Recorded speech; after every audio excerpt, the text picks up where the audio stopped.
আসসালামাইকুম ফ্রেন্ডস, আজকে আমি আপনাদেরকে রাইট ফর্ম ভার্ব শেখাবো। ওকে, আমার সাথে থাকবেন। দেখেন, 1 নম্বর রুল হচ্ছে অ্যামিজার অজরের পরে ভার্বের সাথে আইএনজি হবে, অথবা অ্যামিজার অজর এরপরে ভার্ব 3 হবে।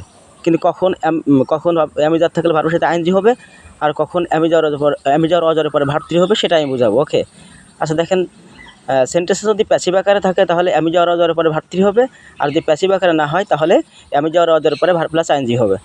আমি একটা উদাহরণ দিচ্ছি, আপনারা দেখবেন। আই অ্যাম ইট রাইস, এটা তো অবশ্যই এটা অ্যাক্টিভ আকারে, অর্থাৎ প্যাসিভ আকারে না, তাহলে এখানে আইএনজি হবে। I am eating rice. হ্যাঁ, 2 নম্বর উদাহরণ হচ্ছে, দেখেন, the pen is buy from the market, এটা তো অবশ্যই প্যাসিভ আকারে আছে, তাই না? তখন আমি যাওয়ার পরে ভার্ব 3 হবে, তাহলে উত্তরটাও কী হবে? The pen is bought from the market. হ্যাঁ, 2 নম্বর রুল দেখেন, have has had be being having get got, এরপরে ভার্ব 3 হবে। আমি একটা উদাহরণ দিচ্ছি, দেখেন, আই হ্যাভ গো হোম।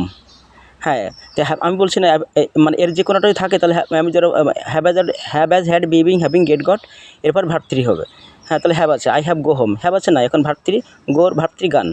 আর একটা উদাহরণ দিয়ে আমি দেখেন, he will be kill, he will be kill. হ্যাঁ, বির পর ভার্ব 3 হবে, তাহলে হি উইল বি কিলড। আসসালামু আলাইকুম।